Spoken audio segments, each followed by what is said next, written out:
Pourquoi est-ce que des hommes intelligents, réussis, qui ont tout pour plaire, finissent seuls ou dans des relations où ils sont traités comme des paillassons? Et non, ce n'est pas parce qu'ils ne gagnent pas assez d'argent, qu'ils ne sont pas assez beaux ou qu'ils ne font pas assez d'efforts.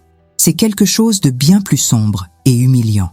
Il existe 3 erreurs silencieuses que 90% des hommes commettent sans même s'en rendre compte. Ces erreurs ne font pas de bruit, elles ne créent pas de drame spectaculaire, mais elles tuent le respect et l'attraction plus sûrement qu'une gifle en pleine figure. Et le pire, plus tu es un bon homme, plus tu es susceptible de les commettre. Ces erreurs sont si répandues que même les hommes qui dirigent des entreprises, qui prennent des décisions à millions, deviennent des lâches tremblants dès qu'il s'agit de leurs relations. Ils se transforment en mendiants émotionnels, sans même comprendre pourquoi leurs femmes commencent à les regarder avec dégoût. Aujourd'hui, je vais te révéler ces 3 erreurs pathétiques que tu commets probablement en silence. Et attention, si tu pars avant la fin, tu risques de rater le détail qui pourrait sauver ta prochaine relation. Écoute-moi bien, parce que ce que je vais te dire va te faire mal, mais c'est nécessaire. Il y a une chose que tu fais, probablement sans même t'en rendre compte, qui fait que les femmes te regardent et pensent immédiatement « Mon Dieu, quel homme pathétique !» Ce n'est pas que tu sois un mauvais homme, c'est juste que tu commets cette erreur silencieuse qui détruit instantanément toute l'attraction qu'elle pourrait ressentir pour toi. Et le pire, c'est que tu crois probablement que tu fais bien. Tu penses même que c'est ce qu'elle veut de toi. Mais voici la vérité brutale. Quand tu cherches constamment son approbation pour chaque petite décision, quand tu lui demandes « Qu'est-ce que tu en penses ?» Pour tout, tu ne montres pas du respect. Tu montres une faiblesse dévastatrice qui lui donne la nausée. Elle voit un homme qui n'a pas confiance en ses propres choix, qui a besoin qu'elle joue le rôle de sa mère. Et crois-moi, aucune femme ne veut coucher avec quelqu'un qui lui rappelle son fils adolescent. C'est répugnant et ça tue tout désir instantanément. Tu sais ce qui se passe dans sa tête quand tu fais ça? Elle se dit « Si lui-même ne fait pas confiance à ses décisions, comment est-ce que moi je peux lui faire confiance ?» Et là, c'est fini. Le respect s'envole, l'attraction meurt et elle commence à te voir comme un poids plutôt que comme un partenaire.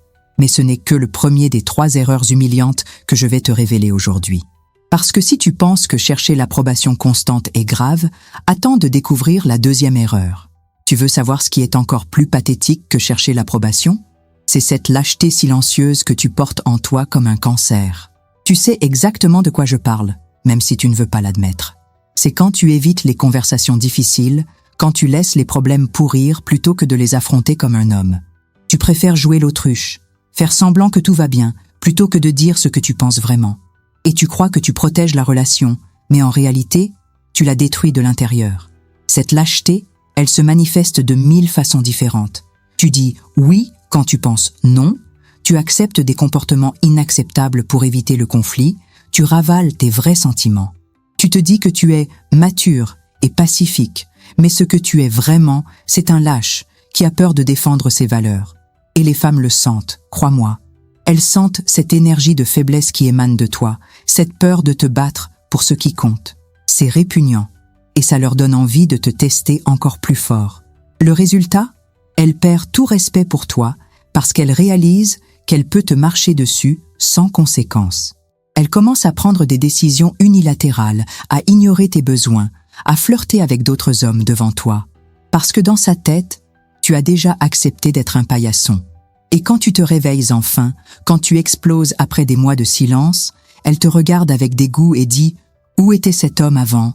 Mais attends, parce que la 3e erreur va te glacer le sang. Maintenant, prépare-toi parce que cette 3e erreur va te faire réaliser à quel point tu t'es humilié sans même t'en rendre compte. Tu sais ce comportement dégradant que tu fais? Tu te vantes de tes sacrifices et de tout ce que tu fais pour elle comme si tu étais un martyr. Tu lui rappelles constamment que tu as changé tes plans pour elle, que tu as dépensé de l'argent, que tu t'es donné du mal. Et dans ta tête de petit garçon, tu crois que ça va lui faire réaliser à quel point tu es précieux. Mais en réalité, tu sonnes comme un enfant qui quémande des félicitations pour avoir rangé sa chambre. Cette mentalité de « regarde tout ce que je fais pour toi » est la chose la plus répugnante qui soit. Parce que ça révèle que tu ne donnes pas par générosité, tu donnes pour recevoir quelque chose en retour. Tu es un marchand déguisé en amoureux, et c'est écœurant. Les vraies femmes de valeur fuient ce genre d'hommes comme la peste, parce qu'elles savent qu'il va leur présenter la facture émotionnelle plus tard. Elles préfèrent 1000 fois un homme qui donne naturellement, sans comptabiliser, plutôt qu'un comptable déguisé en prince charmant. Le pire, c'est que tu détruis ta propre valeur en faisant ça. Tu lui apprends qu'elle ne mérite pas tes efforts gratuits, que tu ne peux être généreux que si elle te paie en retour. Et inconsciemment, elle commence à calculer elle aussi, à se demander si tu vaux vraiment tous ces sacrifices que tu lui rappelles constamment. Tu transformes l'amour en transaction commerciale, et c'est répugnant. Mais pourquoi est-ce que même les hommes qui semblent avoir tout réussi tombent dans ces pièges pathétiques? C'est ce que tu vas découvrir maintenant. Voici ce qui va te choquer. Les hommes qui réussissent le mieux dans leur carrière sont souvent ceux qui échouent le plus pathétiquement avec les femmes. Tu sais pourquoi? Parce qu'ils appliquent la même logique stupide partout. Dans le business, si tu travailles plus dur, tu obtiens plus de résultats. Si tu investis plus d'argent, tu gagnes plus. Si tu fais des sacrifices, tu es récompensé. Ces hommes-là croient bêtement que les relations fonctionnent comme des tableaux Excel, et c'est là qu'ils se plantent de façon spectaculaire. Ils pensent qu'aimer plus fort va leur rapporter plus d'amour en retour. La vérité, c'est que ces hommes ont tellement l'habitude de tout contrôler qu'ils paniquent complètement face à une femme. Ils ne peuvent pas la manager comme un employé, ils ne peuvent pas lui donner une prime pour qu'elle les aime plus. Alors ils deviennent désespérés, ils utilisent les seuls outils qu'ils connaissent. La négociation, la persuasion, les investissements émotionnels. Et plus ils échouent, plus ils doublent la mise, comme des joueurs pathologiques. C'est tragique de voir des hommes brillants devenir des mendiants émotionnels. Le comble, c'est que ces mêmes hommes qui dirigent des entreprises, qui prennent des décisions à millions, deviennent des lâches tremblants dès qu'il s'agit de dire non à leur femme. Ils ont tellement peur de perdre la relation qu'ils perdent leur propre identité. Et ironiquement, c'est exactement cette peur qui détruit ce qu'ils essaient si désespérément de sauvegarder. Parce qu'une femme ne peut pas respecter un homme qui n'a pas le courage de risquer de la perdre. Mais il y a une vérité encore plus brutale que tu dois entendre. Maintenant, je vais te dire la vérité que personne n'a le courage de te balancer en face. Tu sais pourquoi tu commets ces erreurs humiliantes? Ce n'est pas parce que tu es un mauvais homme, c'est parce que tu as grandi dans une société qui t'a menti sur ce que signifie être un homme. On t'a dit que pour être un bon homme, tu devais te soumettre, être gentil, faire des compromis. On t'a lavé le cerveau pour que tu crois que la masculinité, c'est toxique. Résultat, tu es devenu un homme castré émotionnellement, qui a peur de sa propre force et qui s'excuse d'exister. Cette vérité va te faire mal, mais elle est nécessaire. La plupart des femmes préfèrent un homme méchant, qui assume ses désirs qu'un homme gentil, qui se renie lui-même. Parce que la méchanceté assume au moins une personnalité, tandis que ta gentillesse maladive ne cache que du vide. Tu crois que tu es vertueux, mais en réalité, tu es juste faible. Et les femmes le sentent instinctivement, parce qu'elles sont programmées pour détecter la force et la confiance, pas la soumission déguisée en amour.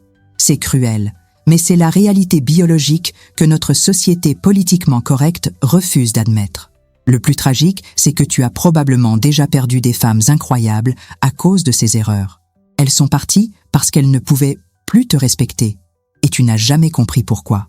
Tu t'es dit que tu n'étais pas assez bien, que tu devais être encore plus gentil, encore plus attentionné, et tu as creusé ta propre tombe relationnelle. Mais voici la bonne nouvelle. Maintenant que tu connais ces 3 erreurs pathétiques, tu peux enfin arrêter de les commettre. Tu peux redevenir l'homme que tu étais censé être avant que le monde ne te brise. Alors voilà, tu connais maintenant les 3 erreurs les plus humiliantes que tu commettais probablement en silence. Ces comportements pathétiques qui détruisent le respect, tuent l'attraction et transforment des hommes forts en mendiants émotionnels. Mais comprendre le problème, c'est déjà faire la moitié du chemin vers la solution. La vérité, c'est que tu n'es pas condamné à répéter ces erreurs.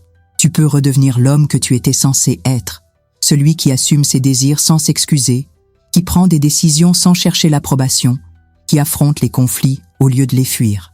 Cet homme-là existe déjà en toi, il suffit de le réveiller.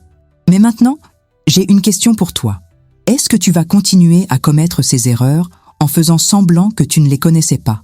Ou est-ce que tu vas avoir le courage de regarder tes comportements en face et de changer? Est-ce que tu vas enfin arrêter de chercher l'approbation, de fuir les conflits et de compter tes sacrifices comme un marchand? Dis-moi dans les commentaires, laquelle de ces 3 erreurs tu commets le plus souvent.